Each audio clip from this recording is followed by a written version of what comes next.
around. We're on what? Hopefully we will get through at least the next 3 before the day is over. But if we don't get any further than that, then that's what we do.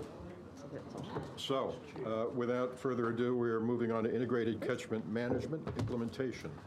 Thank you, Chair. So, first of all, I'd just like to introduce Dean Evans to Council. I'm not sure that he's sat in front of a committee before. Dean is the third leg of our stall of catchment managers based in our Waipawa office, started with us just over a month ago. Comes from a background in Forestry Department, Conservation, MPI and Regional Council, so lots of experience to bring to the role and great to have him on the team. So the report that you've got, which there's no presentation with, we're going to take as read and going to get each manager just to give a brief comment on their catchments and their regions and how it progresses for them shortly. The paper is our first attempt at some reporting for you, reporting back.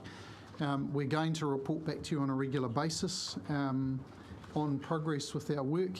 As you'll appreciate, this is just an initial view and we're looking for your feedback on the sorts of things you're wanting to see and learn about in these updates, so appreciate any comments you've got.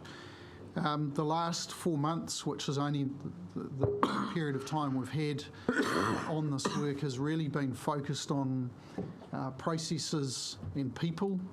So we've had a pretty busy recruitment period and establishment period of putting staff into roles internally and recruiting externally, so that's consumed a lot of time. We've had our grant policy, which you've already approved. We've been working through an operating manual for that so we can clarify for staff how the policy works and what to expect.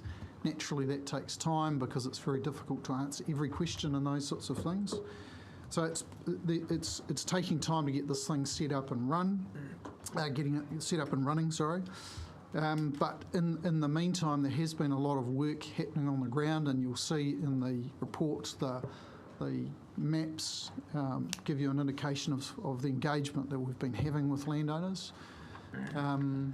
And now really the focus is on turning that engagement into action as we've got systems and processes set up. And we've had some really helpful work done through a communications and engagement process that Liz Reid from Reputation Matters has been helping us with, including some qualitative surveying of landowners to understand views, perceptions, attitudes, concerns towards the program. That's been really helpful for us. These are people who have not dealt with us before, so they are new people, and it's given us really good insights into some of the opportunities and challenges that lie before us. Safe to say that from my perspective, everything that I've heard from that qualitative research has not been a surprise. It's been the sorts of things we've anticipated and have made some provision for. So it's been helpful to confirm that in general we're on the right track and things are starting to pick up. And finally, just in that overall sense, we've deliberately taken a soft launch of this, so we haven't been out there crowing about it because we haven't been set up internally to manage for any interest that came in. We are now there or thereabouts in terms of having a way of dealing with people coming into the building asking for assistance. And as the report explains, there's a few other bits and pieces to bolt on the back end, including some of our administrative support functions within council.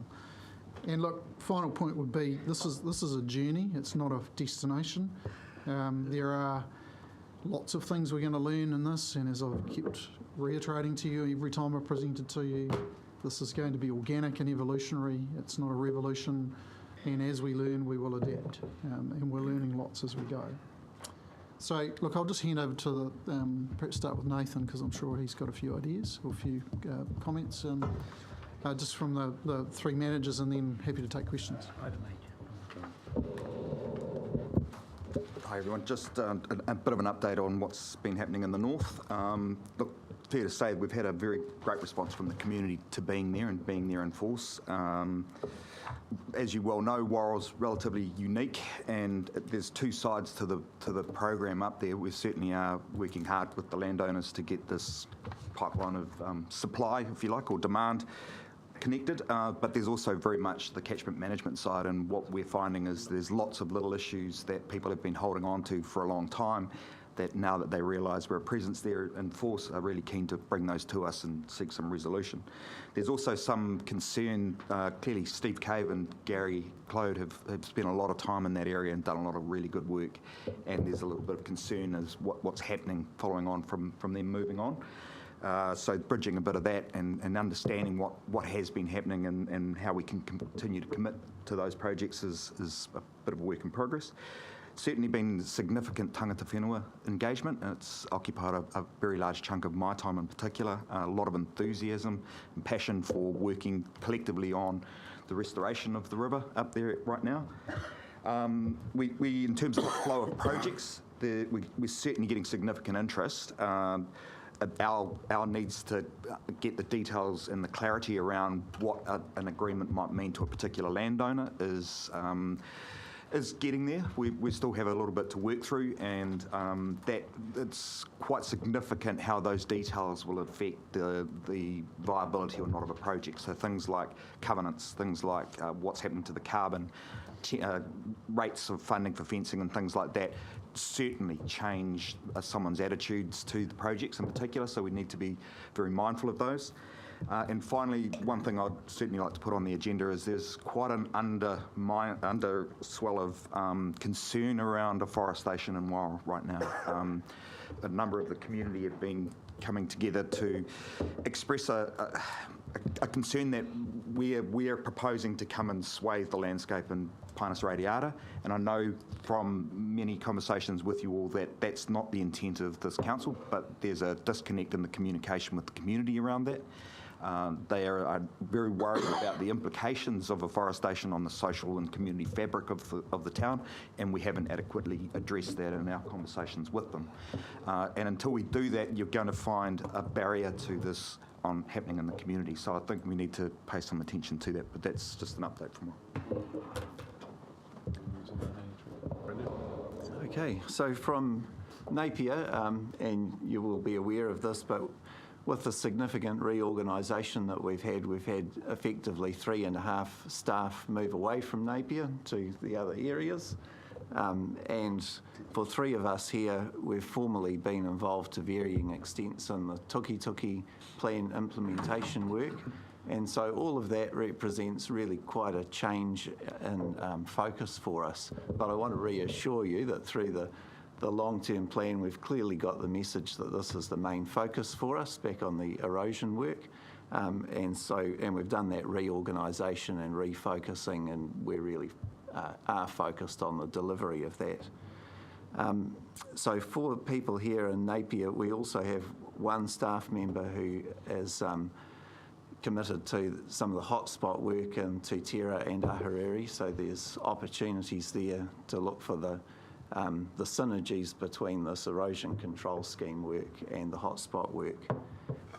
Time that has been spent on the underlying tools and processes that has taken a fair bit of time really will enable us to go faster in the future, so that's quite critical that we have spent time on that now. One thing that I'd like to mention that we've done in the last month is there's been a fair bit of time put into a Hill Country Erosion Fund application to central government, and so the purpose of that is to leverage to use the $30 million of funding that we have and make it go further by trying to attract some outside funding. So there'll be further work on that to do before Christmas.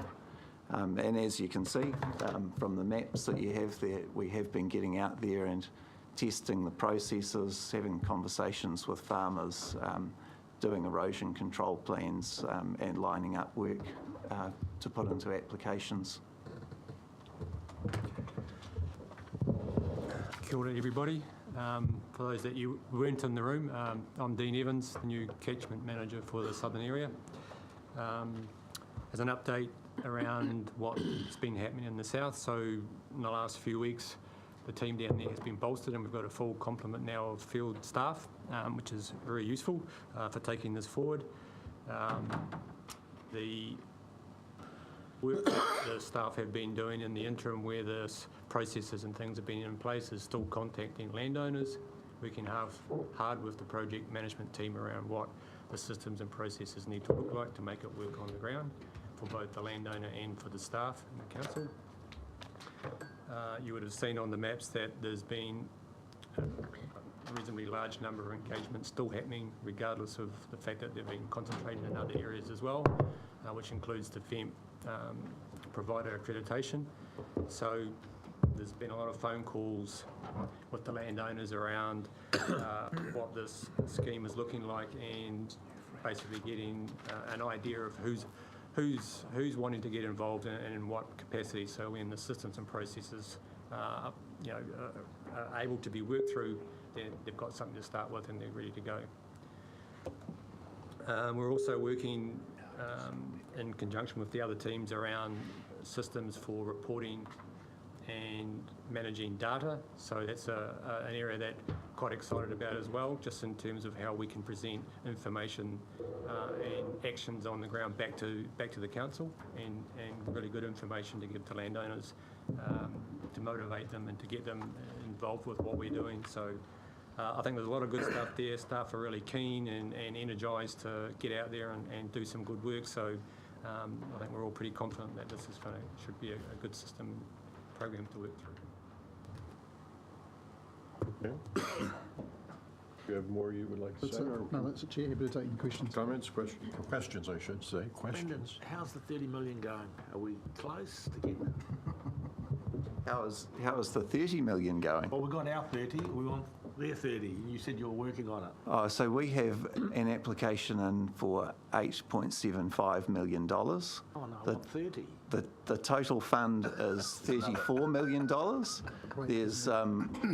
There's a whole lot of other councils that have different applied. fund. Yeah, Oh, a different one. yeah, Oh, and ours is the biggest application, and it's $20 million oversubscribed, that the fund that we've applied to. So they'll be coming back to have further negotiation on That's that. additional to the other 30 that we're trying to get. So Chair, just through you, there's two parts to it. It's the Hill Country Erosion Fund that the team have put into, which is a long-standing bit of work and a pretty aggressive application. There's also the new funding out of 1 billion trees, the enhanced afforestation grant scheme, that the regional sector collaboratively is working very closely with Te Urarākei right now to secure reasonably substantive funding for the sector to spend on afforestation projects. So there's Do you two mean parts. us? Yes, absolutely us. How's that going? So I'm leading that bit of work on behalf of the sector.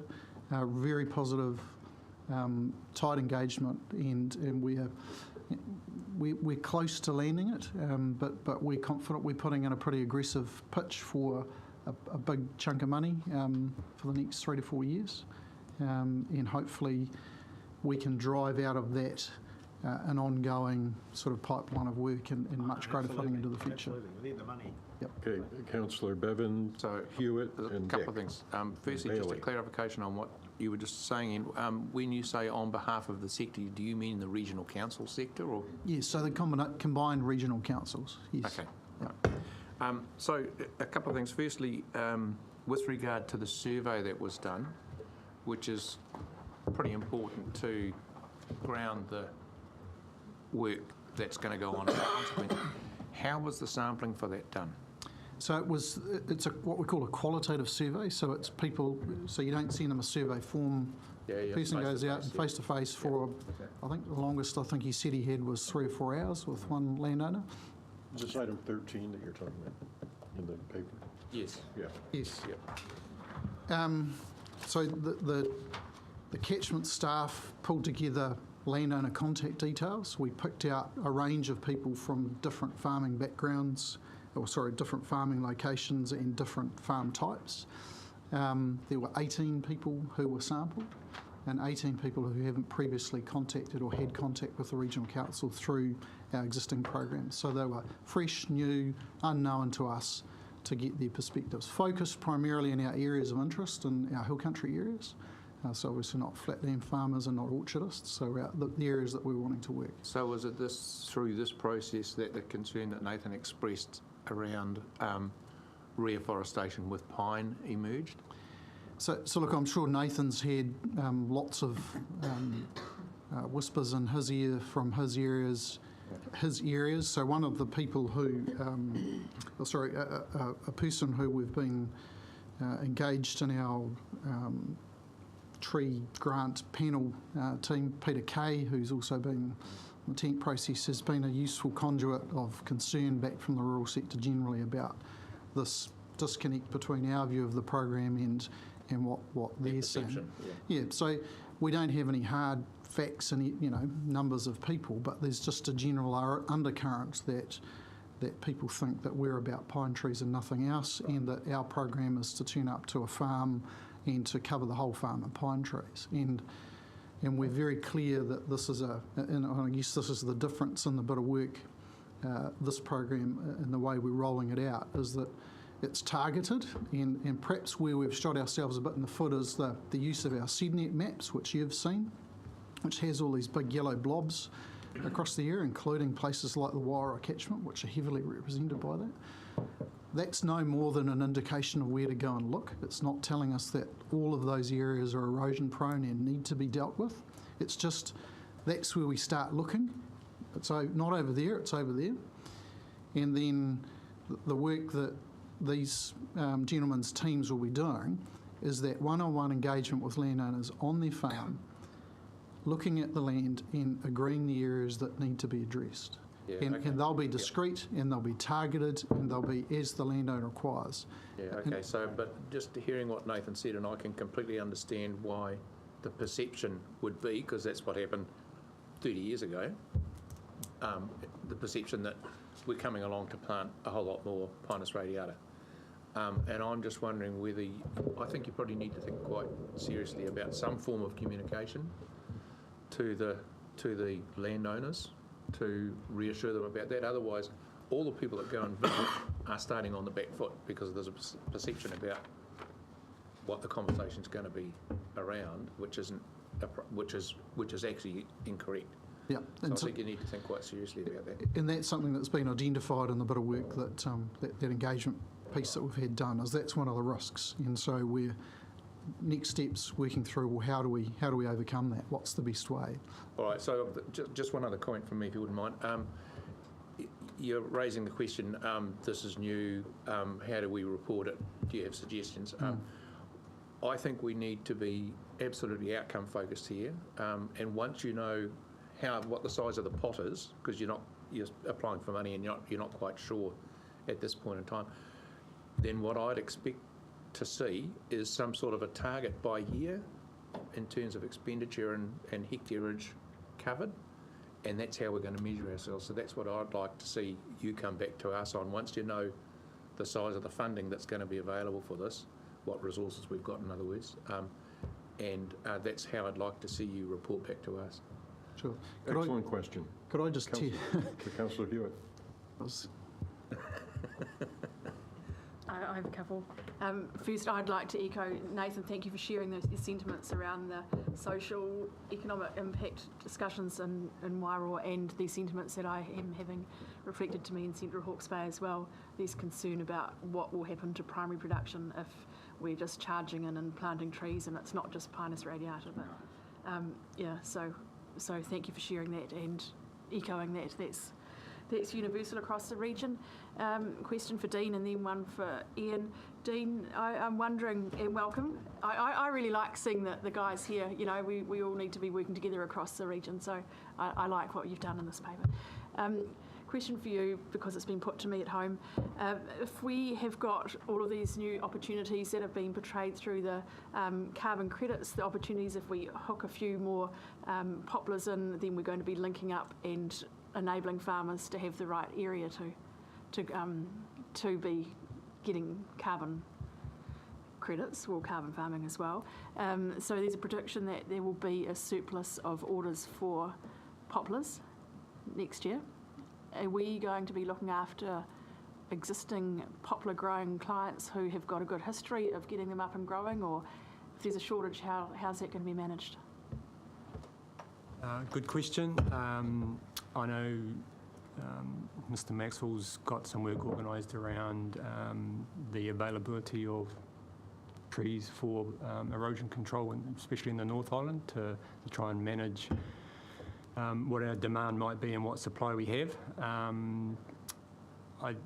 I think in terms of who gets what, it's probably going to be based on a priority basis in terms of the risk or the benefit of doing that work, and would assume that any conversations that staff have had with existing landowners, those need to be followed through. So just to assist Councillor Hewitt, so good question, and like you, I'm worried about the ability to match supply with demand. It's not a Hawke's Bay issue, not isolated to Hawke's Bay, I should say.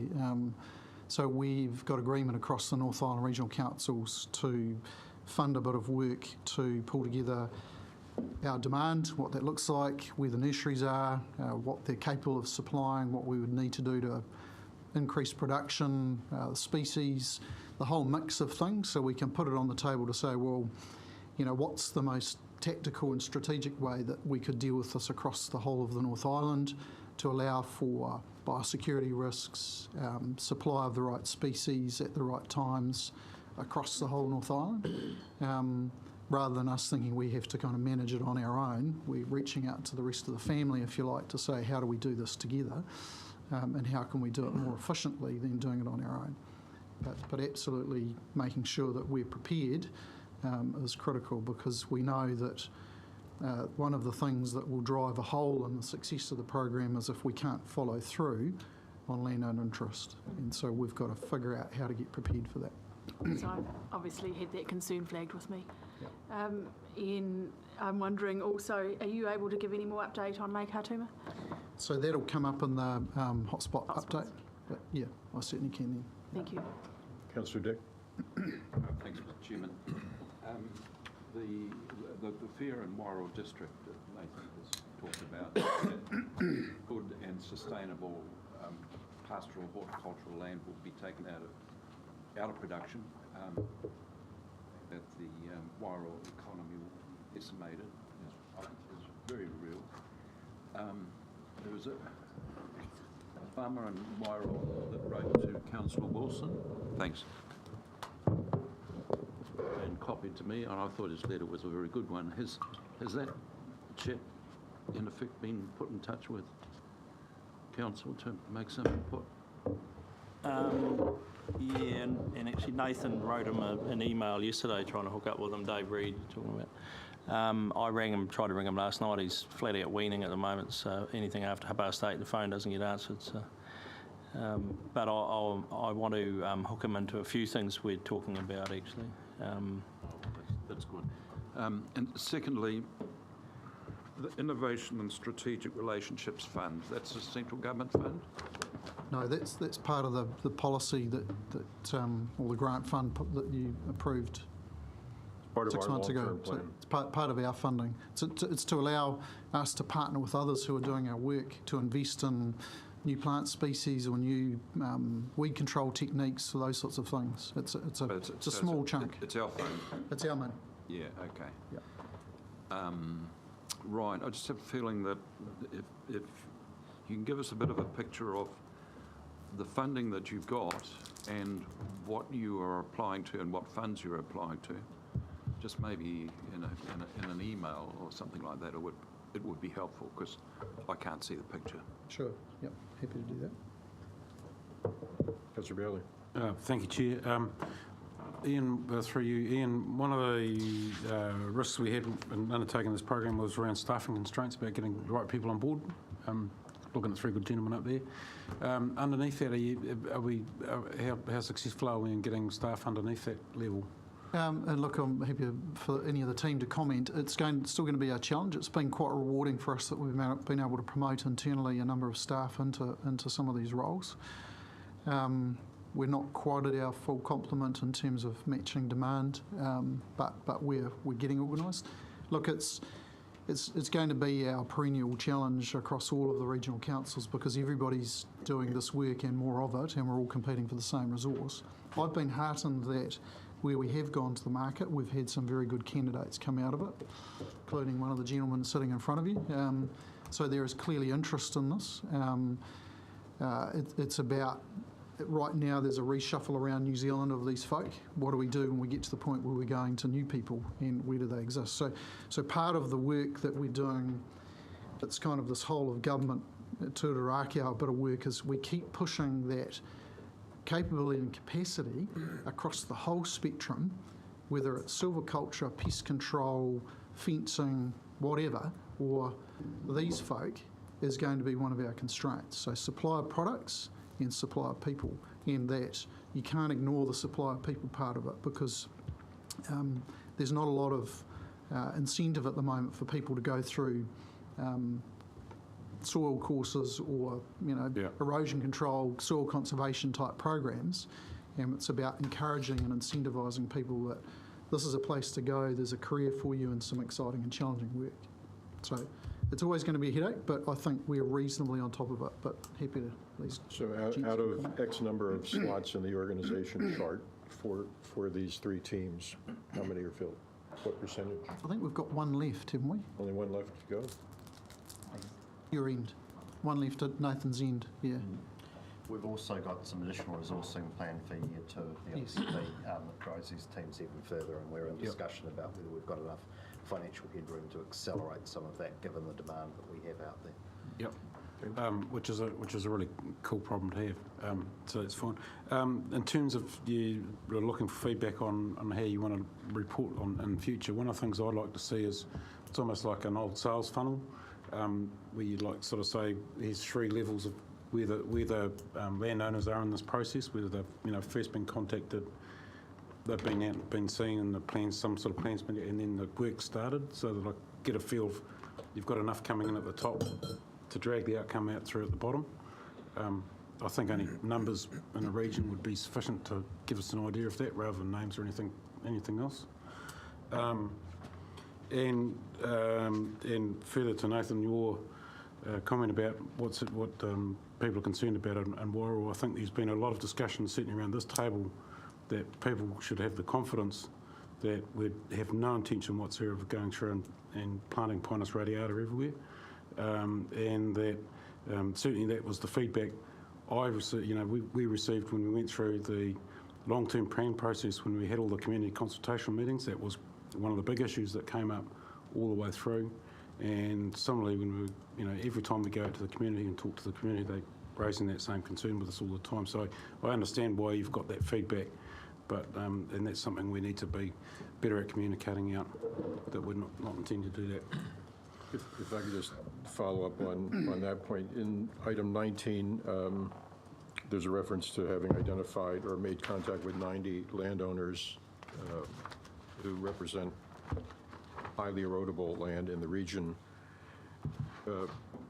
Is there that's 90 of what universe? Or, I mean, it would be nice to see those kind of reports we used to gloriously get from the Ruatanifa scheme of here's the pot, here's the pool of folks, here's what the first 20 represent in terms of hectarage or land area or whatever. Yep. And just as he says, here's the sales funnel basically that we're working against, and easy to judge progress against that. Is that? That's certainly very possible. So one of the things that we've sort of been tossing around is what I'd call a spatial view, so we can give you where they are and how big they are, and then some tables with simple metrics on numbers. And I like the idea of a funnel. Where are they at in the process? Thinking about it, planning and committed or work done. So we can do any and all of these things. It was really just getting your feedback on what you'd like to see, and we'll have another go at it, and we'll just keep refining it until we get it to the point where you're getting what you want. Are you able to say, I'm looking at the point above there that makes it sound like the top people are associated with 1,000 tons per square kilometre, is that? Yeah. So my question really is there some sort of 80-20 rule here? These 90 represent 75% of the problem, or 40% of the problem, or? don't know that we could. The 90 that you're looking at don't necessarily represent that, but that is certainly the intent. We've been talking about that as a team across the board around the priority areas, using that ZNet map to identify properties that dissect the high erosion risk areas, and those are our key clients to make contact through. So we've certainly identified them as the priority group, and we're working towards making as much of our engagement around talking to them first. So you get to those 90 by June and we're through. Well, there's more than 90. More than 90. Yeah. That's what I'm getting, how many more than 90? Typically, I suppose, yeah. Any other I'll move. moving? This is just a receive the report. Over second. Councillor Bailey, second. Anybody wish to comment? Yeah, Mr. Chairman. I'm sorry. Is your question? Mover, would you like to? Yeah, no, I would like to, unless Alan's got a question, have you, Alan? Well, no, I just want to... Oh, okay. So I'll speak. So, you know, it's great to have you guys because you are our front soldiers out there. You know, we make all these aspirations around this table, and we have made aspirations too. Black jackets. Yeah, we have. So this council has high aspirations of getting this job done. And so you are the stormtroopers out there that are going to get it done for us. And I guess you've been busy, you know, talking to all these people. But I would quite like to see some low apples plucked off, like Waipuka Incorporation, that whole valley going up from that estuary. That's an easy one to pluck off, that's highly visible. I'd like to see, and I'd like to see it because, you know, we've got to start planting in the this winter, so we've got 5 months really to nail some to the ground. And what I'd like to see is those ones, a list of what we think we're going to nail, and those highly visible ones that are highly contentious. If we could get those first, then the public see us moving on this thing, because you can do a whole lot of stuff in the high country. We've got to do that. We've got to do the stuff in the high country.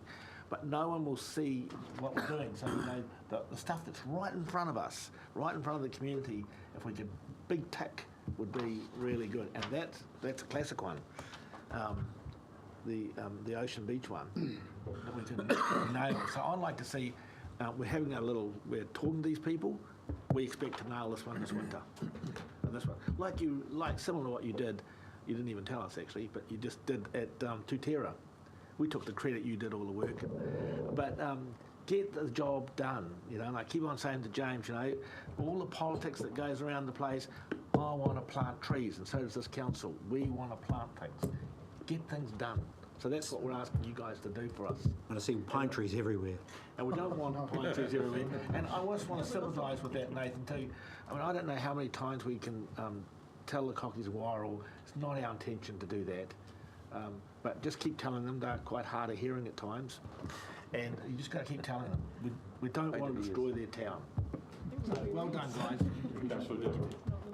Mr. Chairman, I would hope that staff or others wouldn't get the impression that we are dismissing or refusing to consider planting Pinus radiata. Pinus radiata has been very good for this country, and I would hope that it fits in amongst the range of species that will be considered in this right tree, right place.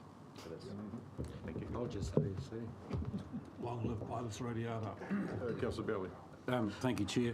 I kind of echo Councillor Graham's comments, but I don't know whether stormtroopers is quite the right word to use, because I don't think we should be viewing the landowners as the enemy, and it doesn't appear that they are, given the positive responses we've had from this program to date. So keep up the good work. I've got a lot of confidence in you three. Thank you. Councillor Finn. So while I don't want to rain on the parade, Wairoa farmers are getting together and are going to push back on some of this stuff through misinformation, whatever you might want to call it. And the elephant in the room is every 5,000 stock units that leave those hills, a family goes. Simple as that. No argument. And they're not going to turn around in their 40s and 50s and plant some trees, I'll tell you right now. So what I want to see out of this is every piece of the 90 properties that we're going to plant, I want to understand what the impacts of land use change really mean through our hill country. It's as simple as that. So if we're going to take 5,000 stock units out, I want to understand what that looks like. And that's my only request.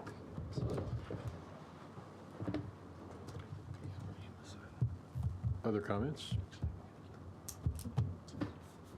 I'm just conscious of your time, Chair. All right, and I'll move the recommendation to receive the report. All those in favor? Aye.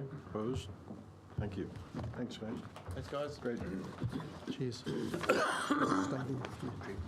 I think we have some, we on our guests. Yeah. So, Chair, the Whangawehi team are going to come up next. So Pat and Nick, do you want to come up to front? So Nathan will introduce them and talk a little bit more about it. So, look, from my perspective, really excited to have them here, not just because they're here, but in terms of what they represent for this council and our work and our efforts. So we, Nathan and I, schemed on getting these two gentlemen to Australia to these River Awards, and to be honest, I thought, hey, this is going to be a good exposure for you, but I didn't in my wildest dreams imagine you were going to come back with the River Prize. And the fact that you did is just an absolute outstanding sort of testament to your efforts and sort of diligence and commitment to the project. So it's been hugely rewarding, and I didn't really fully appreciate, and I don't know whether you folk have had a chance to go and look into the River Prize awards, but they're pretty substantial and pretty important on an international stage. So this is a thing that the whole globe looks at, and little old Whangawehi is right smack in the middle of that. So it's pretty exciting. So Nathan will, I'm sure, introduce a bit more to his paper, and then I think the team are going to run you through a presentation. This is officially item 10, and so there is some background starting at page 37. Go for it. Welcome. Thanks, everyone. I was just really going to reiterate what Ian said. I had the pleasure of accompanying the lads over to Sydney to go to both the symposium and the awards, and then we actually went on a bit of a field trip afterwards, visit a few landcare groups down in Victoria and southern New South Wales. And yeah, look, I think the key thing for me, and what really impressed me, even having spent quite a lot of time in Australia, was how significant the River Awards were. The prestige that they were held and the class of entries that these guys were competing against was fantastic, and I'm sure Nick will mention that. But look, I really didn't want to say much at all. I was just hoping you would take the paper as read, and I'd leave the opportunity to talk up to Nick and Pat to outline what they've achieved and what's happening from here.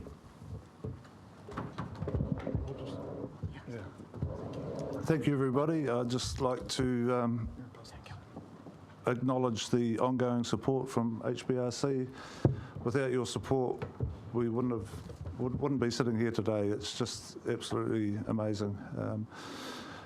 3 years ago, I was here pledging for some money to keep our coordinator going, and here we are back presenting our success, not only as nationally but internationally. So yeah, and it was really an honour to be over there and accept that prize on behalf of the Whangawehi Catchment and everyone that supported us, which is your team. Yeah, it's just overwhelming, to be honest. And I'll let Nick go through his presentation, and if any of you have got any questions, feel free to ask us at any stage. So yeah, thank you once again. Good morning, everybody. Thank you for inviting us today. A quick slideshow today to just explain who we are. You probably know already who we are, what we have achieved, but yeah, the first part of the slideshow will be about Whangawehi and then about the River Symposium. So as you know, Whangawehi is the biggest catchment in the Mahia Peninsula. It's 3,600 hectares made of 1,000 hectares of commercial forestry, 370 hectares of native bush, and the rest is farmland, mainly sheep and beef farming. Our journey, very shortly summarized in there, we developed a memorandum of understanding in 2011, looking at binding together several marais with the Whangawehi District Council and the Regional Council. This tiny lady here, Kathleen Matto, was instrumental actually in bonding and gelling everybody together. She had this vision of actually shifting from a standing block situation with a wastewater treatment plant a stepping stone. So this shared this vision of working together towards the enhancement of the catchment. So she was a visionary, and she's still alive. She follows our story, and she's really proud of what we have achieved together. We became an incorporated society in November 2012, which allowed us to apply for funding, and really the implementation phase started in January 2014. Where we are at now, just briefly, we are shifting from this clear focus on the catchment, it's the photo on the left, to a kind of a Mahia Peninsula approach. This photo was taken a few months ago. It was a Cape to City Mahia Peace Free project. So we are shifting from a Marae Hapu type project to a iwi community-based project. A brief overview of our I guess our project. We started off with a clear focus on the river. We had to fence off and plant this Whangawehi river, a sacred river to Whangawehi. And then we branched off. Tangata Whenua wanted to see the bird life come back and flourish. Obviously, we couldn't expect that if we didn't carry out pest control work, which we are doing now. And Tangata Whenua wanted to be involved with the school. They wanted to actually transfer their knowledge to their moko. It's something that we have actually initiated right from the start. Now we are talking about ecotourism with the development of a walkway. We are quite strong on our water and fish monitoring program, and we do a lot of community engagement work. So we had an initial focus on the river, and we grew actually the community vision around that. Obviously, our Maori values are the overarching values that we consider when we do anything. Briefly, a few achievements. You can see here on the left the whare, our little shelter that was built 2 years ago along the walkway. Our plants are doing extremely well. We have established 165,000 trees in 4 years, retired 65 hectares of land, most of which is actually covenanted. 13 kilometers of river were fenced, 15 hectares of native bush, water supplies. We have promoted soil conservation, trees, best practice in the forest, debris dams, and so on and so on. We are now in an expansion phase, as I said. We obviously have got new alliances with different stakeholders, one of which is Whangawehi Iwi Trust, and it's looking quite promising. We are expanding our model on some neighboring catchments. Taiparutu is one of them, as well as other properties. And we are trying to connect all these initiatives to gel everybody together around the same vision. And it's working quite well. So our key project currently are this walkway. We are working with the New Zealand Access Commission, and we hope that landowners will give their agreement or approval very soon. The Mahia Peace Free project is underway, is happening now, under the leadership of Pat, Moore, and Campbell. Potentially some bird recovery projects could take place, and it's actually already occurring with some native birds coming back to the area, which is amazing.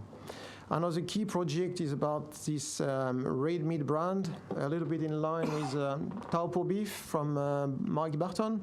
So we are looking at developing a green certification that would return a premium and would fund actually some of the conservation work we are currently doing. So our new goals are basically what we have done is helping a community to build some strong foundations to actually grow an environmental asset and also reach a lot of social and economical outcomes.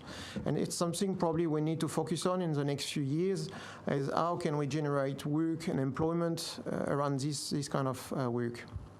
Our main challenges are mainly around financial sustainability. It has been ongoing. So now about the River Symposium in Sydney. That was an amazing opportunity for us, little group in Wairua, to be exposed to huge, significant project like the Yangtze River in China. We are talking about hundreds of thousands of kilometers, millions of people. So it was really amazing. So thank you for facilitating that and allowing us to actually pick some ideas and see from the outside where we are, where we are sitting. We were competing in the Pacific category, and our competitors with the Parramatta Restoration Project in Sydney, the Ladley Project in Brisbane. So this award is actually quite a significant award. It is a well-renowned award, and it's really a privilege to have been able to win it. It's putting New Zealand on the card, it's putting Hawke's Bay on the card, and it's actually allowing us to network as well. This is an evening ceremony, very, very special. Here is Pat receiving the award with Pasig River, as I have won the Asia category. I will talk about it in a minute. This is the trophy with some philanthropists. So what made us win? I think we were the only project that was delivering a wide range of outcomes. So we were doing environmental work, but we were also connecting quite strongly with the community. Having Maori leadership and involvement was, I think, a key element. Having a school behind or involved in the project was also a very key component. And this collaboration, I think, made us win too. Strong partnership with everybody. It was something that blew me away, like the Brisbane project. I think they restored 2 kilometers of river and they spent 3 or 4 millions. We are actually operating at a very low cost.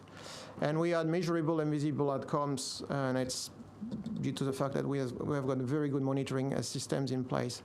So the benefits of winning, I guess, we are now part of the alumni network, which is a network of river practitioners throughout the world, and we are meeting through Skype interviews on a regular basis. We have been encouraged to develop a relationship with a twin project over in a foreign country, and that was actually quite highlighting for me. To be able to share our skills, our knowledge with another country and help similar groups to do similar things. Obviously, we are a Pacific nation, and Whangawehi comes from Rarotonga, and I can clearly see us developing some partnerships at some stage with a project. I don't know exactly which one, but it will allow us to learn and expand, our sphere of influence in our Pacific nation. This award will certainly give us some confidence to address the corporate businesses. We really need to be able to leverage more funding through this award, which we are underway just now. And it's obviously raising the profile of our organization. And I hope it will help us carry on through. We, thanks to Nathan, who introduced us to quite a few land care groups. We, had a look at different models, different ways on how these groups are actually operating, how they actually survive the lows and the highs. Our model, I think our model is really unique, and we have a lot. I think we can do an awesome job.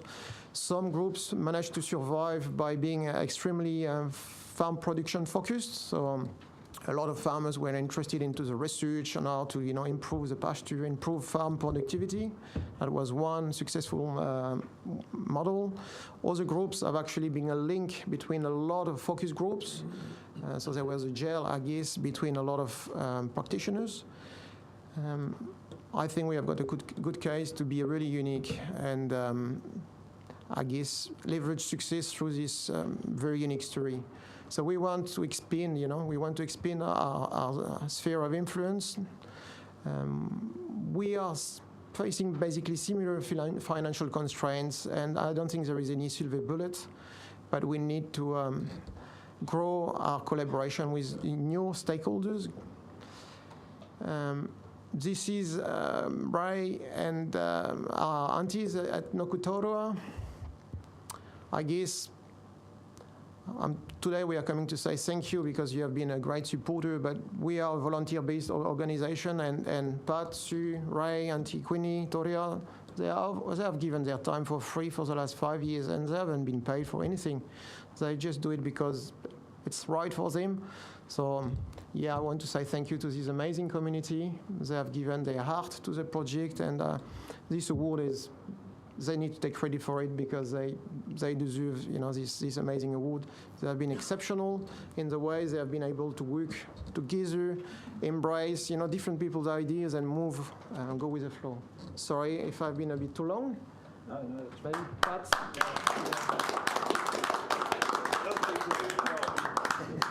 We're working out a way how we can clone them. And you want to clone you as well. Want to clone you as well. Just maybe one last thing. A big thank you because you have empowered this community to drive its own destiny, and I think now they've got some solid foundation to carry on the work. And that's why we operate at low cost, because so many people help and give for free. Yeah, thank you. What have you done with the $70,000 prize money? We haven't received it yet. You know, these Aussies, I can't really trust them, eh? Pinching everything, pavlova, including your prize money. So we're saying, counting and pay. Yeah, no, thank you once again, everybody, for the time here. It's very much appreciated, and we've got a model that works. So we're very keen to share it with other people as well. So other catchments. Sue has got some newsletters that she will circulate before we go. So, yeah, thank you again for everything. Listen, we can't thank you enough. Stop thanking us. Any other people? The only thing I'd add to that is that you read articles about the decline of the biodiversity, the degradation of our environment, and this is a global problem. And you people are the great exemplar of the old rule: think globally, act locally. Thank you. Fabulous example. Thank you. I'd just like to say to Tom, you are the model. We have some other models around, but you people have really shown the way, and we need to do whatever we can do to help, because this is the way forward. Working with the community, working with Tana Te Whenua. Paul and I went up for a trip up to meet you a couple of years ago, and that little forry wasn't there then, so we need to go back. And we were really hugely impressed with the way you interact with the community and the way they all get out there and do it. So if we could duplicate you all over Hawke's Bay, we'd really get to where we want to go. Thanks very much. It's amazing how it evolves. You plant the seed, the tree's growing, and these multiple branches come off the tree, and it's something that you don't envisage when you start a project, but it's just the way it's evolved, and it's getting more and more exciting the older the tree gets. So, it's cool. Right. Councillor Wilson. Oh, just to add, you can probably tell Nick by his accent's not Whangawehi, but he did marry well. Did he? Te Reinga, yeah. Like you. No, I wasn't quite up there. He beat me up there. The only comment I was going to add, when I first, Nick's a neighbour of mine just around the corner, but the first time he came in here to present, he was a bit nervous, and I was chairman at the time, and I gave him a hongi. I went to give him a hongi, I thought, and he kissed me on both cheeks. So he's come a long way on that front too. You enjoyed that, didn't you? I did, I loved it. Just trying to get your attention. He hasn't repeated it. Now ask for your checkbook, eh? Anything. Look, the point I want to make, the catalyst for all this, I never forget, was the wastewater disposal of the Mahia settlement over the other side. And this shows what, perhaps Central Hawke's Bay could have grown into if they'd stuck with that program. And it does show what Wairoa District Council can do to take the patu out of Wairoa River, because I'm not sure how that consent's going to flow going forward. Communities saying enough. From that small catalyst grew this whole project, and I think that's worth reminding people about. We do have a report to receive and note, so does someone want to officially note? I'll second it. Second by Councillor Barker. Any further comments?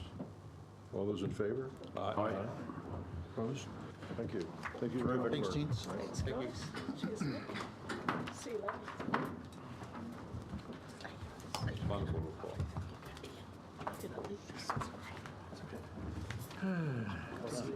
All right, we're moving to,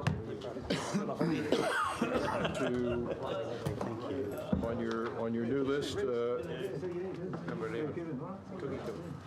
Tukituki. Tukituki. Thank you very much.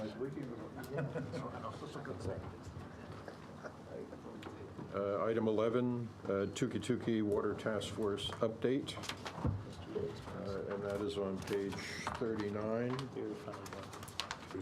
of your agenda. Thank you, Chair. So there's a brief paper and Liz and I are both happy to answer questions on it. Look, it is very brief simply because the task force has only met twice. And the first meeting was really relationship building, terms of reference, purpose. It's kind of that settling out stage, if you like. The second meeting was confirmation of terms of reference, purpose, and a more detailed discussion around things like the science program going forward, the regulatory environment and how that operates, and starting to move into some solutions conversations, which we didn't conclude. The group is meeting next week, and the focus, absolute focus of the next meeting will be on working up and developing the solutions further.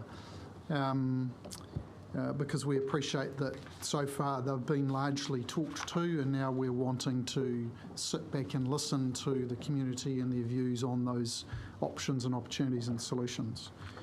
And finally, just ably chaired by Councillor Hewitt, it's been I've been very encouraged by how the group has come together and I guess the very early maturity of the conversations amongst the group and the respect that's been shown, and certainly in the meeting I attended, which was the second one, I couldn't make the first. It feels like it's going to have some legs, and I'm hopeful that it'll yield some fruit for us. So that's all I've got. It's a big group. Our last meeting, there were 26 people around the table, so it's quite interesting to manage. And I threw the question out at the beginning of the meeting that by the end of the meeting I wanted to know, was this going to work or did everybody want to walk away? And so we did, like Ian said, we think it's got legs because everybody had the option to say whether they thought that it was evolving and the support was there. So there's it's quite a lot of work going into this group. There's a community meeting coming up on the 27th of this month, Tuesday, a couple of weeks away, and you'll all have invitations coming out if you haven't seen them already. But that is, it's in effect, it'll probably be summarising what we've been presented as to the group. So if you're a stakeholder, for instance, in an Onga community and you've got some water shortage issues from your bore, well, then the solutions that we've got on offer are from the Sustainable Homes package, for instance. And if you are a surface water holder with some issues, well, then they're pulling together a whole suite of solutions as well. For instance, rationing and rostering their takes and just trying to make that precious resource go a little bit further. It's just about the parties sort of appreciating all the different aspects of what's going on in the community, and like Ian said, it's pretty respectful at this stage. There has been quite a bit of pressure externally for other parties who'd like to be involved in the group, but Ian's chosen to keep it close and local. So with this, the 27th, the afternoon session, I think it's 5 to 7. Is that right, Ian? Anyway, that's run shoulder to shoulder with District Council and Regional Council, so it's whole of community on board and looking for short, medium and long-term solutions and future focused. And we're also looking to put out a few fires, for instance, the Onga bore issues. What's the problem? What are we dealing with, emotion or fact?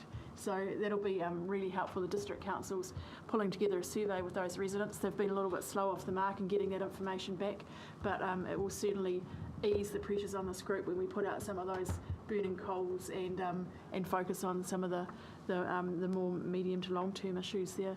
Yeah, so I think it's challenging, but it's coming along nicely. So, as I understand it, this group is looking to identify how to manage water quantity under the current land use that exists down there, and under the framework that Plan Change 6 provides, and it's been communicated that Plan Change 6 is not going to be, is not relitigated, is not on the table for this. But it does seem to me that what is how the water is being used now is the appropriate starting point for discussing how might it be used in times of scarcity, or how it might be better used. I asked the staff to put together some numbers in that regard, which I'd like to hand out here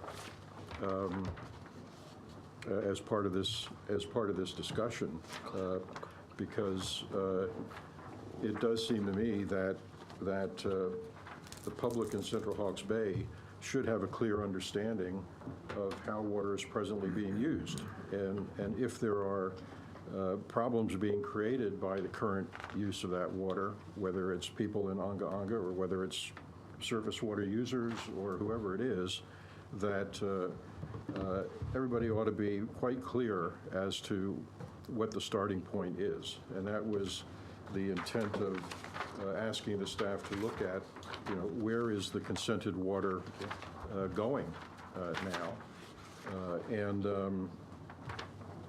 And when you look at this, I think you see some, well, to me not surprising, but maybe to some of you and the public, quite surprising concentration of water use in few hands and for one purpose, basically. Can you interpret this for us, Tom? So what the staff did, if you look at the total take, if you look at the page that has the handwriting on it,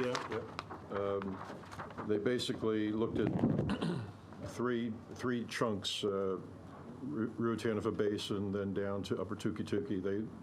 They put forward the 10 largest users in each case. And so if you look at Ruatanifa Basin, go down a few rows, you see percentage of water allocated, 59%. It says that that group above there accounts for an estimated 59% of the consented water. If you go down to the next grouping, Upper Tukey, surface water, steam depleting, et cetera, go down to the bottom of that list, percentage of water allocated is 67%. So the group of users above there are 67%. Otani Basin, 96%. So what I did, that's my handwriting, what I did was attempt to recognize common ownership. So that's what those little arrows and what have you represent. So where they're connected, that's common ownership. And I summarize that on the reverse side of the page so you get a better feel for, let's say, the fact that Bell Group is the by far major user of irrigated water down there at 8 million cubic meters. And you see the list as it totals up on the back side of the page. So there is a very concentrated use of this water, and I think that's something that just has to be recognized in further discussion. If we're at a point where we agreed that we've over allocated the catchment, and fine, we're going to look at solutions as to how to more prudently use that water. Well, this is the starting point, folks, and the community, it seems to be, needs to know, is this the way they want their water to be used? We have one outfit here using 2.5 times more than the entire Central Hawke's Bay municipal take. Anyway. Chair, could I just make the observation that there are two critical elements to New Zealand's resource management system which have been the subject of long-standing contention and potentially put New Zealand at odds with practice in some other OECD countries. The first of which is we've got a first in, first serve allocation regime, and therefore whoever gets ahead of the queue can obtain what portion of that resource they are effectively able to. And so allocation on some sort of other basis, whether it be a market-based instrument or an administrative allocation, has been in the too hard basket for some time, and I think associated with a market-based instrument is the abject lack of any sort of resource royalty to the public owners of the resource, if you like, which goes to that question of the ownership of water. And of course, that's been a vexed issue with respect to rights and interests for tangata whenua, and has been in the political too hard basket as well. So, yeah, we you know, a sound economics view is that efficient allocation of resources means that resources need to be appropriately priced, and you need a rationing mechanism, or at least a tradable mechanism that ensures that it goes to best overall value, and that pricing reflects the environmental externalities. At the moment, largely the environmental externalities are being met through public funding, whether it be central government or ourselves coming in and doing clean-up, and the resource users, while they pay, you know, consent fees and that sort of thing, would arguably pay a disproportionate proportion of the overall cost of managing the resource. But that's the case nationally, and it's been long-standing, and these are no doubt issues which will be further considered in the government's upcoming reform round of freshwater management. Just to ask a point of clarification here. On the back, the summary, you've got just under 32 million cubic metres, representing 100%, but that's 100% of the top 20. It's not 100%. Yeah, that's right. That's the top two categories there. Right. So I understood that the total allocation under Plan Change 6 was 28 million. That's just out of the Ruataniwha aquifer, right? This is surface so and this groundwater. includes surface as well. Yeah. Okay. Chair, I can't see the relevance of this. Okay, it's all in one business, but I mean, if there was still 50 different little dairy farms there, it would still be the same take. I mean, why are you trying to draw attention to one or two big businesses here? What's the relevance of that? Well, I just think that there's not a lot of knowledge out in the community as to how the water is actually being used and by whom. And that's simple. A disclosure issue as far as I'm concerned. I don't think this is about a large user. This is about dairy. Well, obviously, there's a bias against dairy from the chair. I disagree with that. I agree with the chair. This shines a light clearly onto this, because the impression that people have had is that the water users are a diverse, wide-ranging group, and that it's because no one can see. But when you have a look at this, it's very clear where the water's going, and it strikes me exactly as James has said. Water allocation is like going to the Klondike to get for gold. The first one on the thing stakes a claim and takes all. And if that's the allocation and the economic model we want to work on, well, I just think we're heading for a disaster. There's big issues in this, and we're going to have to grapple with them. And two or three of these are also the biggest applicants for the Tranche 2 water. Oh, yeah. So it's not just, it's give us more. That's right. So is that where the Central Hawke's Bay community wants to go?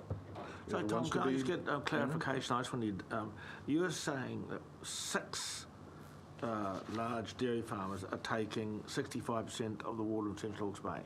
No, they're taking 65% of the water represented in these top two. The top 2 catchments. Categories. Water used, actually. 65% of water used. Allocated. Allocated, right. And the top 2 catchments. So that's not usage. Yep. And there is a significant difference between usage and allocation. So, off the top of my further head, misleading. we're about 60% utilised on an average basis of what's allocated. So on this basis, there's something like 30% headroom between allocated and amount of volume estimated. This whole table produced it's quite a red herring, really, because the dairying in Central Hawke's Bay is only 1% of the total of dairying in New Zealand. And I mean, if we're going to have a look at figures like this, which are plucked out quite conveniently, then perhaps we should be looking at some of the social and economic consequences as well, like what is the amount of employment that these properties provide in the community, and, you know, I mean, what do they keep in terms of schools open, kids in little community Which is fair enough, and the cost to the Yonga and Tukituki communities of them having to go through and make their inefficient bores efficient by spending an awful lot of money by putting in deeper wells and underground Point of order, Chair. I mean, pumps. this is generating. Can I ask a question actually on the paper? What's the point of order?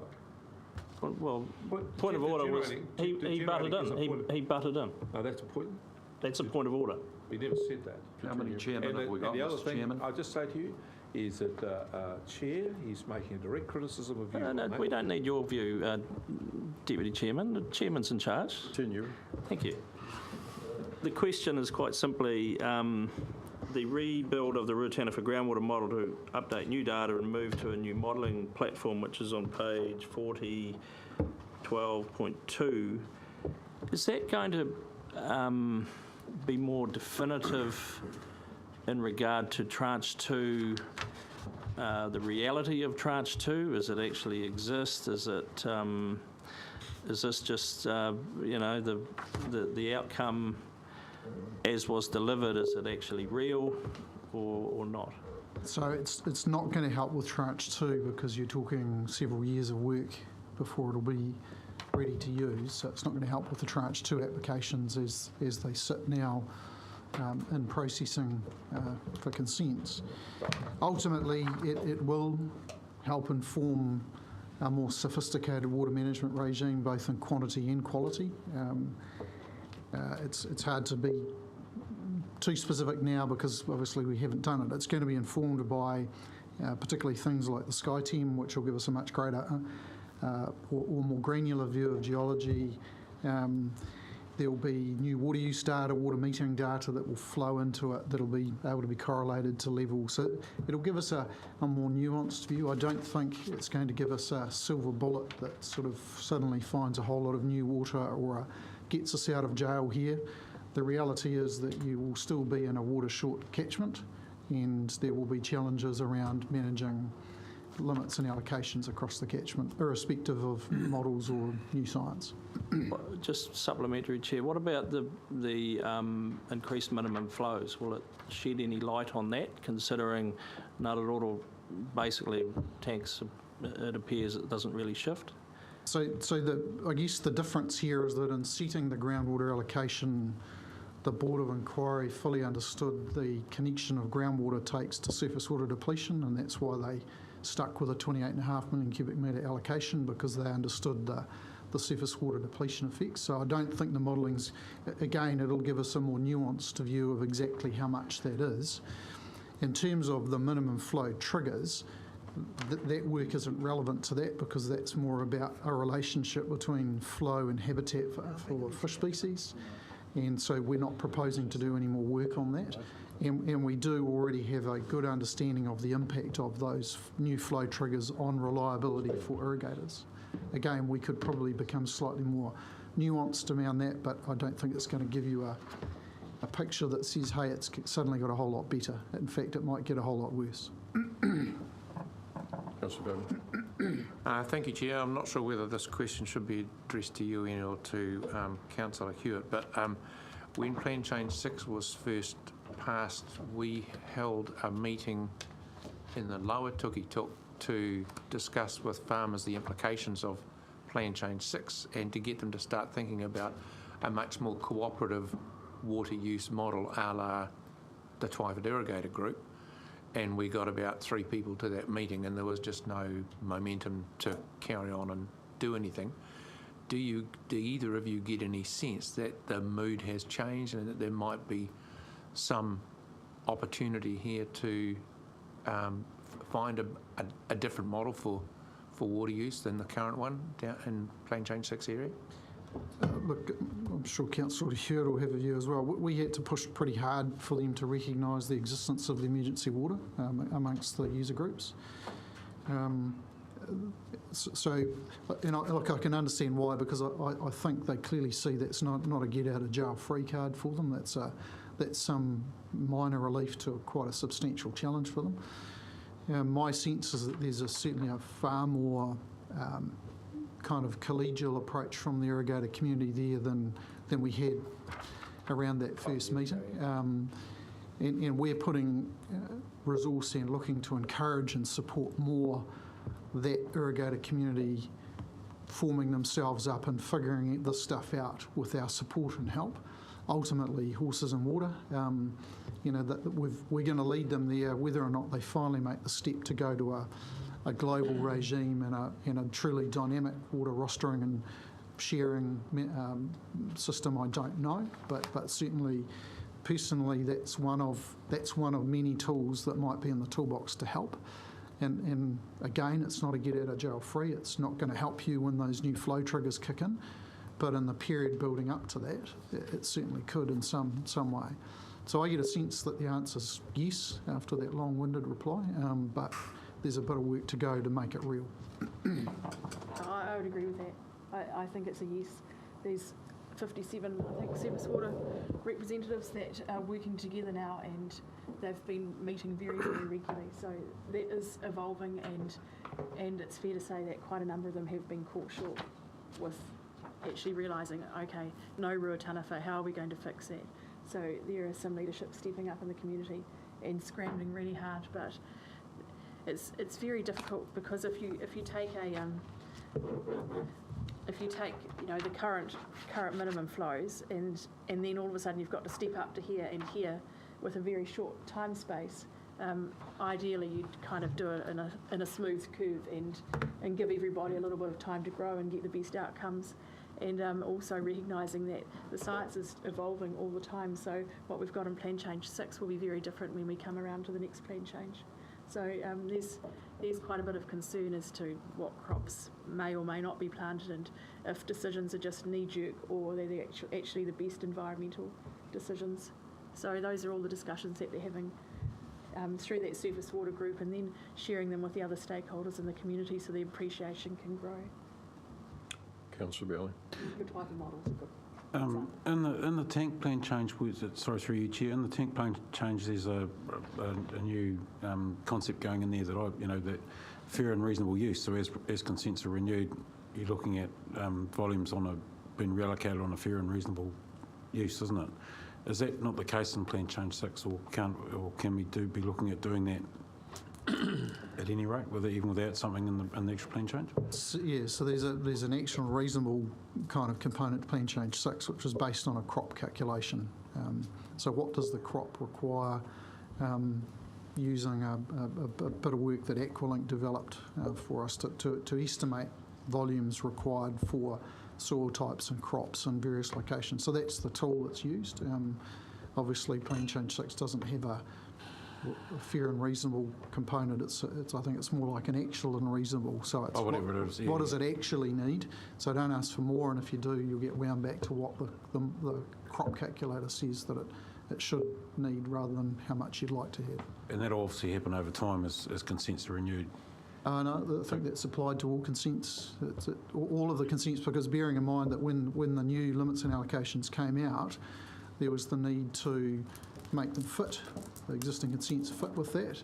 So in the process of doing that, there was some clawbacks. I think in the Waipawa groundwater management zone, there were clawbacks, pro rata reduction, and they all went through this crop calculator, because we did it collaboratively with the irrigator community using the Aqualink tool, because there was debate around the right calculator to use. So we put them all through the calculator to figure out their actual and reasonable before the limits, the allocations were set in the new consent documents. So they've all gone through that process. So that kind of that would imply that the numbers we have in here would be pretty much like what actual usage would be of this reasonable kind of use then. Well, the challenge always is that the model is based on, and I'm trying to remember whether it's an 80% efficiency and there's a certain climatic variable you build into. So you build in variables to say in a dry year using 80% irrigation efficiency, this is how much you need. But obviously that doesn't happen all the time. In some years like now, there's irrigation's happening a lot earlier because we haven't had a lot of rain, and some other years irrigation may not happen until a lot later because of the climate. So your actual use and your paper allocation will probably always be slightly different, and in time it would be great to get them closer together, but I think that's tough to get them absolutely together all the time on an individual basis. Yeah. That's absolutely the advantage of working in a global space, is because where it's unutilised, it can be available elsewhere within the catchment for others to use in a dynamic sense. So individually, hard to do that. Collectively, Much easier. probably more possible. Thanks for that. Councillor. Tom, thanks for putting these figures together. I really appreciate that, but I still don't really have a good handle on it, and I do want to, because we've had this system that first in, first served, and we've also had a system of you can do what you like. We have no land use things, so we have what I would say in some instances inappropriate land use. All over Hawke's Bay, not just in central Hawke's Bay. And as a society, we're going to have to come to grips with that like they do in Europe, where they're slightly more civilised. But actually, I'd have to say in terms of farming, they're greatly more civilised. But I do want to understand this. I want to understand, we've had this archaic system of first in, first served. So what is the result of that? What has that resulted in? Has that resulted in a few large operators capturing free water to generate more wealth for themselves, while other people fall to the wayside? Yes. Has that happened? So I want to know these zones. I mean, without me looking at a map, and everyone knows I like looking at maps, I'd like to look at a map of what is the Ruataniwha Basin, what area is that, what is the area of the Upper Tuki, and how many people have got 60% of the water? Can someone get that information for me? I really would appreciate that. Yeah. Tom's got work. Yes, the answer is yes. Well, I'd like to see that, because then I can understand it a lot better. Because if we have got a situation that we have 6 farmers with 65% of the water, then we've got a problem. Exactly. Yeah, but hang on. What would be helpful to have is what the total allocation in that catchment is, because it's not that nearly 32 million, it's more than that. I want the percentage. Yeah, that's right. So you need to know what the total allocation is. Well, that's by definition, Peter. Sorry, I know you were trained as a lawyer. With a bit more work, the list could be extended in each, and you'd get a complete picture of the distribution of 100%. Yeah. This is just showing you the distribution. Be interested to know what Hiratonga is as well. I mean, I've never. I was just going to say, the big players on Hiratonga would be interesting to know that. Well. Yeah, I would too. It might be similar. But I guess it's not similar.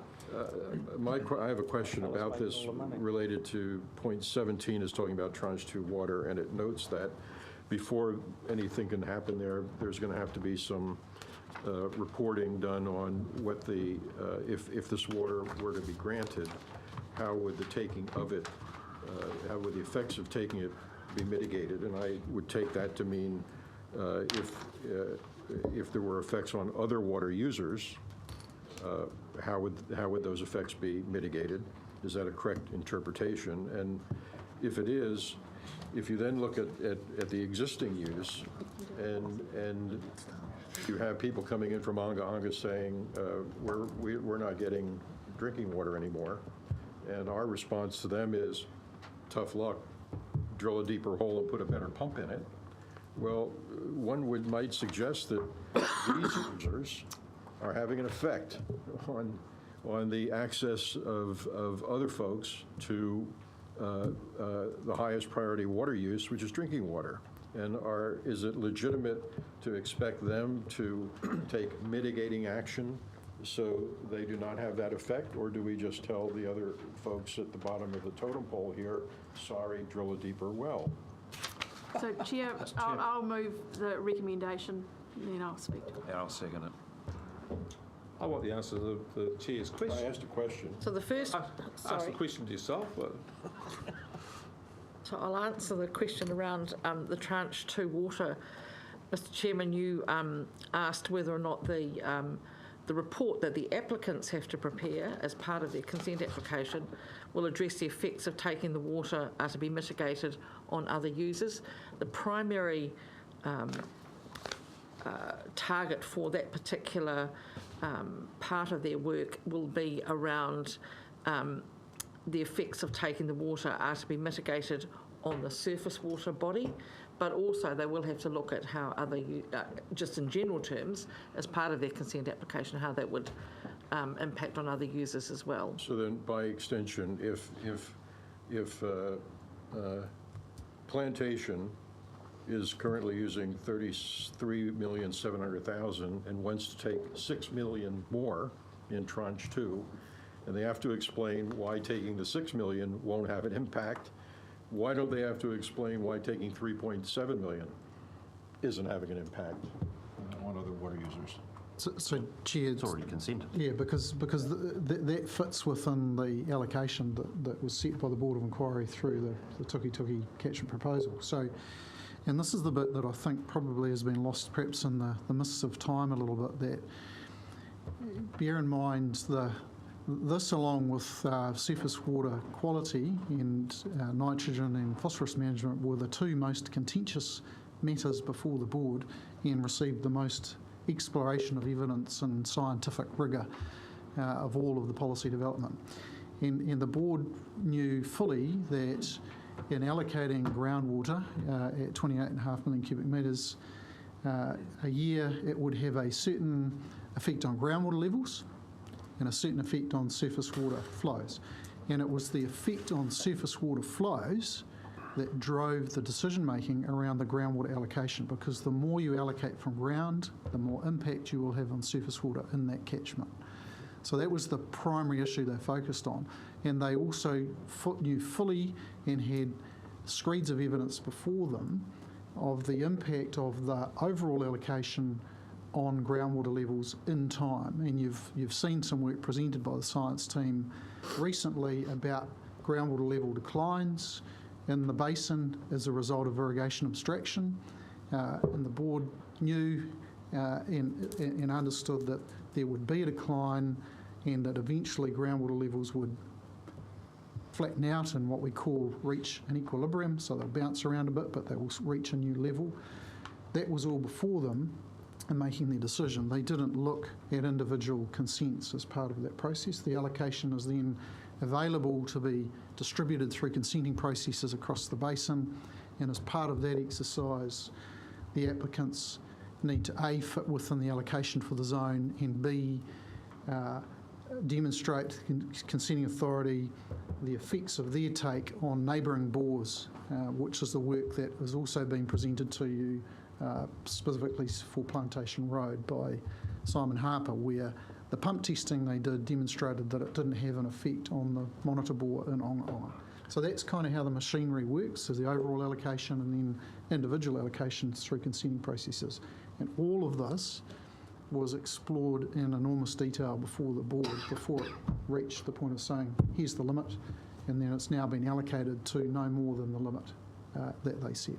I think it's important just to add that while there's a general priority for drinking water within the RMA, that does not mean that in setting the overall allocation for a groundwater resource, you would base the limit on the most shallow private bore in the whole system and hold the entire allocation of the resource at protecting that one most shallow bore on a private property in Whangawehi. And I guess the difficult reality for that community is that the overall allocation of the resource doesn't guarantee that every last bore, and so there are a number of shallow bores which have obviously been affected by that groundwater depletion as a result of the overall allocation.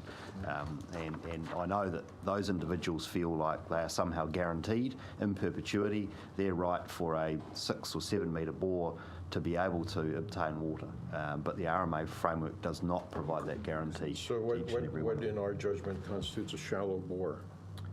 That was defined through the, certainly those 7...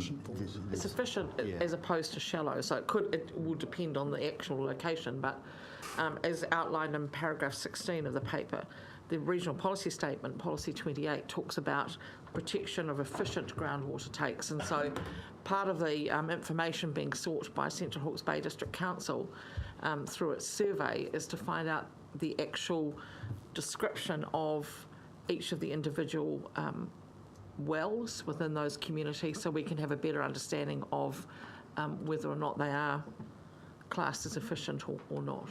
But in our previous reporting, we've been told that we're not yet able to say when and where equilibrium will be reached. The assumption would be that these folks have something to do with when and where equilibrium will be reached. And if the net of all of this is that, well, you know, if you want to tap into what's left, you need a 50-meter bore. Is that become our policy, that we simply say to all of the users out there who need drinking water, hey, you know, sorry, the water table's permanently down, and you need a 50-meter or more bore to access drinking water, because these guys got to get their consented water. So it won't be 50 metres, and certainly the science presentation you had from Dr. Smith previously on this suggested that, you know, we're talking about a few metres, not tens of metres. But look, as Mr. Maxwell said, these matters were considered, and the policy is the policy that was determined by the Board of Inquiry, and they were aware of this effect on shallow bores, and that was deemed to be an acceptable impact, if you like. And I guess that's why we're now working with the Central Hawke's Bay District Council to understand what the vulnerability of the Orong and Tukituki communities' shallow bores are, and look at what assistance we can provide to provide them with whether it be tanks to get through the dry period, remembering that drop in the groundwater is not a year round, it has a seasonal peak to it, if you like. So there are technical options, but there's additional cost here, there's no question. Isn't it a supplementary question to that? Under the Sustainable Homes package, will there be sufficient funding for those that are found to be inefficient and need to get a submersible? Will the funding cover that, the cost of doing that? Yes, so Mr. Heaney's presented that to you previously. I'm just... Yeah, so the answer is yes. For the sake of streaming, I'm just getting an answer. And the initial kind of view is that there's actually a relatively small number of affected households in those communities, so we're not talking about hundreds of houses, you're talking possibly less than 10.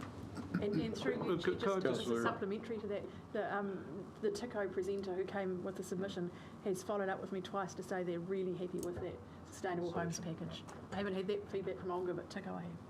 Councillor Barker. Well, someone came along here and said they were unhappy to have to pay for it. Now, let's get back to the point. When we say efficient, are we not mislabeling it? Yes. It's a terrible term. Sorry? It's a terrible term. It's not efficient, because what we're saying is that when you have a pump with a well that goes to a certain level, a surface pump only has a certain ability to draw from a certain height. Below that, I think you have to go to submersible pump. It's not about efficiency, it's about engineering capacity. And resilience to fluctuations in groundwater. So, no, still engineering capacity. Yeah. That's what it is. You're talking about a stronger pump to be able to pump the height as opposed to the other. One is not more efficient than the other. It's pumping capacity. And a deeper bore. Yeah. But you need But great, yeah. I just think this is a misnomer. This misleads. It implies that people with shallow bores are inefficient. They're not. It's the unfortunate legal terminology that's used in these conversations, but you're right. Chairman, you had a motion moved and seconded. I didn't accept either of those. Why not? I was taking questions. I still am taking questions. He's in charge, he's the chair. I like this. Councillor Curtin, were you asking a question? Which chair is in charge? Order. Were you seeking to ask a question? It was just on that RMA, the efficiency term, because there's quite a lot turns on it. Is it an RMA terminology? Where does it come from, or is it part of the board? It's included in our regional resource management plan.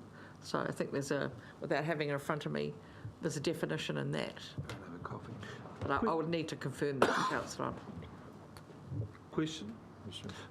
If we have a water tank which is known to have an effect on other water users, for example, like as in, take the example longer, someone goes deeper, takes more water, so therefore the people who have shallow bores have then got to have deeper bores and submersible pumps. That change then pushes a cost onto those householders. So what justification is there for the cost of the new development to be borne by those householders entirely? Or by us? Or by us.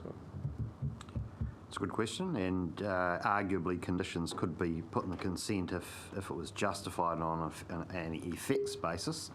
and potentially equipment, that needs to be avoided, remedied or mitigated by the extractive water user. So, I mean, look, it does appear that in our historic consenting of this, we haven't effectively required the water users in the wider catchment who have a indirect effect on that water table to contribute to the costs of increasing the level of security of supply for the domestic users in Tukituki and Whangawehi. But that's something potentially could be considered by way of a targeted rate. That would have some complexity associated with it. I've got a personal view that there's a social licence to operate question for the irrigators in the Ruataniwha system, and I would have thought they have a strong incentive in terms of that social licence to operate to be seen to be contributing to funding the solution. And should those issues not be on the table in this task force discussion? Well, I think, to give effect, well, if it's a voluntary initiative, certainly giving effect to it by way of through the RRMP is obviously reopening Plan Change 6, would then have to then be cascaded into resource consents. That's going to take many, many years to work through, and therefore a voluntary solution from the irrigation community might be much more expeditious. And Chair, the task force is really focusing right now on the immediacy of the summer and opportunities and options to get through that. I think the conversation that we're having now around the whole first in, first served and what's... Councillor Hewitt said short, medium, long term was on the agenda here. So absolutely, but what I'm saying is that right now they're focused on the short term because we're in the heart of, almost in the heart of summer, and how do we get through the summer? The other things you're describing are potentially much longer term and probably much bigger than Hawke's Bay, actually. Are there any other questions? Yes, Chair. Councillor Wilson. Oh, just you probably don't have the information right in front of you, but what are the flows at the moment in the Tukituki, and how close are we to the new flow? www.lawa.org.nz, a pitch for that. They're in the lower quartile at the moment, so they are lower than normal for this time of the year in the Waipawa. Tukituki's Taiparu Road is certainly low. Red Bridge is low. There are no mainstream flow triggers reached, I think. Paul, do you know off the top of your head? No, I don't think there are. Can I just add to that? I've had a report from someone who's been on the Waipawa recently and found that the water has stopped flowing, sucked out. Believe that it's the irrigators have sucked the thing dry. So that happens every year in parts of the Waipawa where the river's still flowing. It's just gone below the surface. It's gone into below the gravel. Drying on the rocks. But they're low for this time of the year because we had 200 mils of rain in early September, which has made our rainfall statistics look good, but actually it's all been concentrated then. We haven't had a lot of rainfall since. Is LAWA updated with the new minimum flows? It's real time. Oh, sorry, the minimum flows are not on LAWA, but the flow records are real time. So one of your key triggers is going to be Red Bridge. That'll be the thing that will probably kick everybody off first, which is 4,800 litres a second this year, is it? 4,800? 4,300 litres a second is the flow trigger. What's it saying now? I'm just trying to bring it up, but my phone's... Lava say you would. Just while he's doing it, one of the issues that we're currently looking into with that Waipawa side is obviously we've got a gravel aggregation or accretion issue in the upper Tukituki, which is well known to councillors. And one of the challenges with that is the more gravel in the river, then the harder it is to keep water above ground, if you like. So as Ian said, the river's flowing, but it's flowing below the surface. And that obviously has an ecological impact in terms of fish passage and also in terms of its amenity value for those that want to fish in the river. So we've got a bit of a double whammy really in terms of, we've got a drying set of conditions, we've got higher minimum flow requirements, we've got lots of abstraction from the system, but we've also got gravel accreting as well. So it's kind of a bit of a What's the local councillor perfect storm. Councillor Bailey, question? Thank you, Chair. Yeah, going back to this the social licence thing and the challenges that are confronting us right now this summer. James, was it you or Ian mentioned something about we're looking at how we can help out the residents of Whangawehi? Has anyone actually looked at approaching the high users and saying, well, perhaps you should, in terms of a social licence, voluntarily contribute to that? Well, the high users are represented Part of the around the task force, and so once this information comes back from the survey of those two communities, and we know precisely what the situation is there with respect to the number of bores and the vulnerability of that, because at the moment we're just guessing, and we've had some representations from some individuals, but we don't know precisely the scale of the challenge. That'll be on the table for the task force to look at. Yeah, I would have thought that would have been a good opportunity for them to demonstrate that they are good members of the community. And they're certainly talking about voluntary flow reductions and take reductions and take management. That's part of the discussion they're having. The Tukituki's currently at Red Bridge is currently flowing at 9,100 litres a second, with the flow trigger is 4,300 litres a second. Yeah. It is in the very low category though, so it is going down, and summer's looking dry, so Chair, it just could bite. in line with that last question about users paying, one of the users is the municipal authority. Has a question been raised as to their contribution to resolution for water users? So they're part of the task force and not directly connected into the task force work, but associated with this overall issue is a water conservation management program that we've got running regionally across all of the territorial authorities.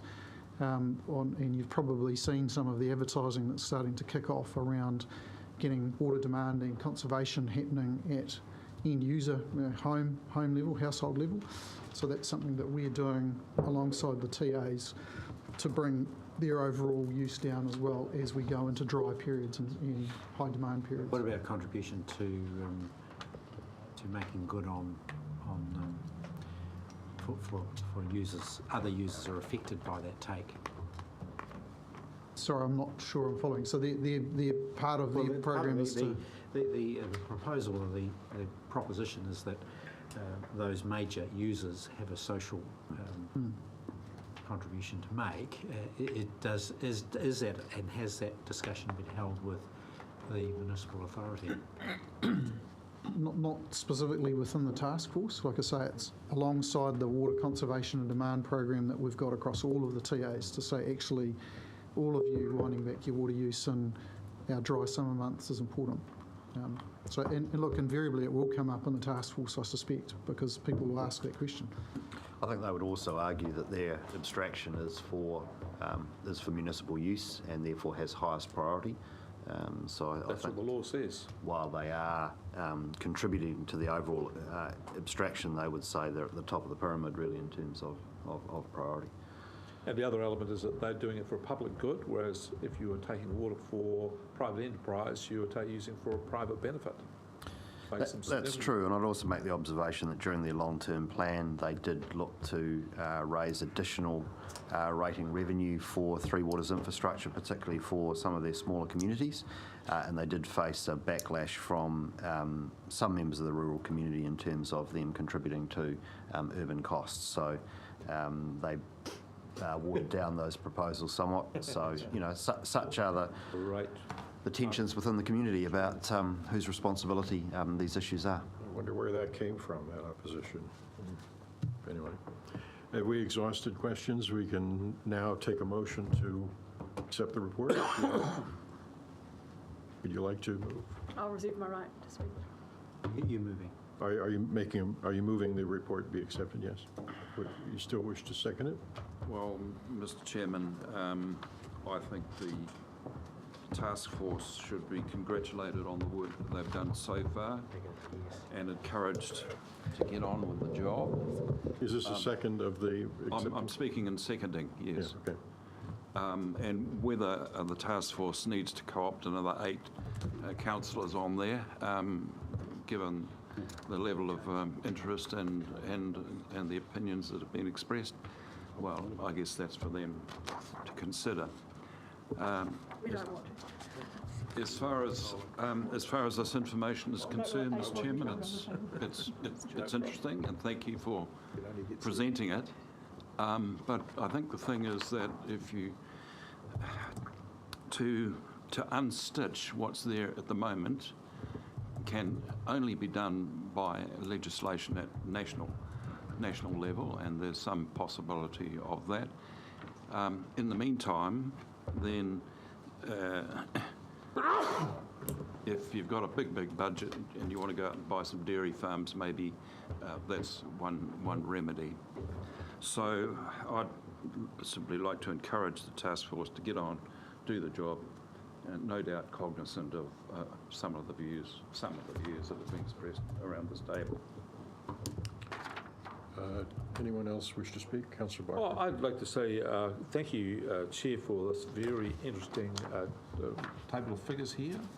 I think this has sparked a very interesting debate, and it's going to highlight two things, I think, for the future. Firstly, the debate here has missed one key element, in my view, and that is, whilst we talk about water, we are actually talking about the Tukituki River. And there is a plan change 6 is there, and we've got going to have increasing water flows.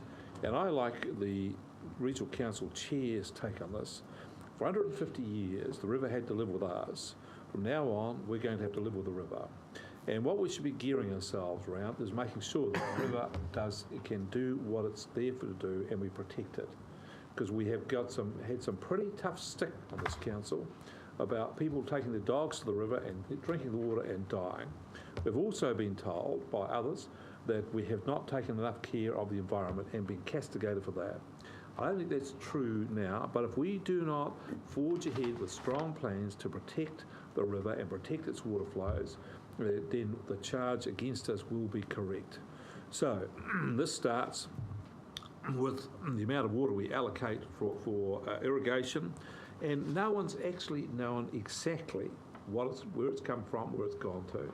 And this now starts to shine a light on this. And it shines a light on it in a way which we're now going to have to look at. We have limited amount of water resource, and how do we allocate it? And criticism's been made around this table today that the old rule of first in, first serve is not going to actually do us the best in the future. The second problem we've got is we've got no analysis of are we getting the best value out of this water. I agree with Councillor Wilson. We need to have more details about that, because whilst on one side it might be seen that dairy brings so many kids to a school in a certain area, is that in actual fact best for our community at all? We've got no economic rationality about this. The second problem that's highlighted today, which we'll have to have, in my view, the second problem that's taken today is the first in, first serve. As long as you've got the biggest straw and you get furthest down the milkshake tube, then you get all the milkshake. If you've only got a skinny straw at the top, you get none. And what do we say? Tough luck. Well, I don't agree with that at all. So what we're going to say, so what we're going to have to do here is in the future, whenever someone takes water and it has an adverse effect on someone else, then I believe strongly they're going to have to mitigate that. This is an extraordinary situation where we tolerate people getting private advantage to the detriment of others, and the others having to carry the cost of it for themselves. That is wrong. Now, it might have been how we've done it in the past, but it's simply wrong. We cannot carry on with this model. So this task force throws up a pile of interesting questions, apart from getting onto the sale of who owns the water and who derives the benefit from it, because at the moment the water is a public good and it derives a private benefit, and it's seen as a free good. Well, it ain't a free good. It's limited, it's finite, as this shows, and we're going to have a much more sensible way in which we deal with these issues. So, good debate started. Thank you, Chair. Councillor Bailey. Thank you, Chair. Just building on Councillor Barker's comments about the milkshake, I see this as an issue with respect to privatising the profits and socialising the costs. But in terms of what we've got in front of us in this working group, and what's confronting the people of Whangawehi and Tukituki this summer, I think it'd be a really good positive move by one of these or the collective of these 6 water users that we have before us on your list, that they could perhaps get their heads together and say, hey, look, if we have to bear the cost of getting some water, trucking in some water to these communities, over the summer to help them through this patch. Whilst this working group is going through and coming up with some long-term solutions, let's do something in the short term for the betterment of our community. I think that would be a really positive move on their behalf. Anyone else? That's great. I appreciate all those comments, and they're all very true, but I think we have a bigger issue here, and I don't, as I said before, don't have a clear understanding of it, and that is we seem to, and I'm not sure if it's correct yet because I need to look at it harder, but we do seem to have an issue where a small group of people have captured a majority of the water available in Central Hawke's Bay. Well, that's not right, if that's true. So I want to understand that a lot better, and I think all of us need to understand that a lot better, and I think the community in Central Hawke's Bay needs to understand that a lot better. Councillor Hewitt. Oh, No, I'm fine. I was hoping Chocky might speak because he's in the task force, so it might have been helpful. Yeah, well, as Debbie said, on the task force, and it's doing a lot of good work, but I'm yet to fully understand everything that's happening. You know, and this bit of paper here has made it more confusing. Looking at, you know, those 10 or whatever large dairy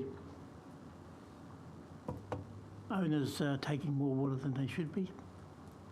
But yep, still just sitting on the fence and seeing what's going to happen. Fair enough. Okay, thank you. One of the challenges with this task force is dealing with facts, not emotion. And when we are getting into figures like what has been thrown up here today, when in actual fact they have resource consents that are granted under the RMA, it's going to be quite challenging. So it will be helpful if we're going to be dealing with the RMA itself, if we're not dealing with individuals in the Central Hawke's Bay catchment, but dealing with a wider issue, focus on the problem, not the people.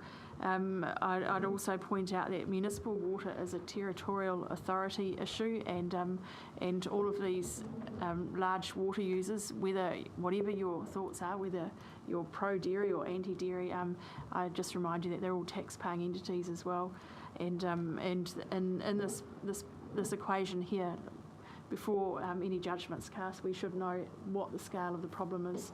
So the sooner that we do have that information, the easier it's going to be to deal with the solutions going forward. So robust discussion, and we'll keep you posted as our meetings evolve. Thank you. I'll just bring this to a close then. Personally, if the people of Central Hawke's Bay are perfectly happy with 50% of their water being allocated to dairying, that's their call to make. But they ought to make the call on the basis of a very clear picture. That's what is actually going on, and is that what's best for the population as a whole down there. And I guess it disturbs me that a press release was put out by this council yesterday with regard to this agenda item that obviously does not capture any of the spirit or issues raised by this discussion today. And I'd like to take offline why that happened, and whether something that more accurately reflects the concerns that councillors have about the situation is communicated to the public. So with that, I'll put the motion. All those in favor of accepting the report? Aye. Opposed? No, it's lunchtime. Wow. Lunchtime. Boy. I so like the sound of it. No, we're going to come back.